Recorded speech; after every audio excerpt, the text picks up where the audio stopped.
Face à ces refus d'obtempérer, le grand désarroi des forces de l'ordre. Oui, qui ne savent plus ce qu'elles peuvent faire et surtout ne pas faire pour endiguer ce fléau.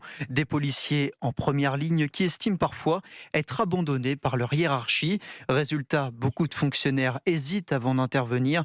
Illustration à Toulouse avec le correspondant d'Europe 1, Charles Huillier. Cela s'est passé il y a 9 jours ici. Une fonctionnaire de police grièvement blessée lors d'un contrôle sur un jeune à scooter. Cela fait cogiter toute la profession désormais, s'inquiète Bruno Bartosetti pour le syndicat Unité Sud. Le scooter est à l'arrêt, il accélère, il attrape la policière et il la traîne sur une centaine de mètres. Et elle est très sérieusement blessée. Donc il faut qu'on soit très pragmatique, ne pas prendre de risques. Afin d'éviter aussi les conséquences d'un contrôle qui tournerait mal pour le poursuivi. Conséquence, cette policière qui souhaite garder l'anonymat ne veut plus y risquer. Si on prend le risque de poursuivre un jeune à scooter, dangereux pour la population, il peut continuer d'accélérer et risquer de se tuer. Car le passé a montré qu'un scénario de ce type est un risque réel pour l'ordre public et pour le fonctionnaire sur un plan judiciaire. Le problème, c'est qu'après, il y aura 3 semaines d'émeutes, que les associations vont se mobiliser contre le fonctionnaire de police et en plus de ça, il y a une justice politisée. Et ce qui ne fait qu'amplifier cette colère policière ici, c'est que les auteurs des refus d'obtempérer, même aggravés,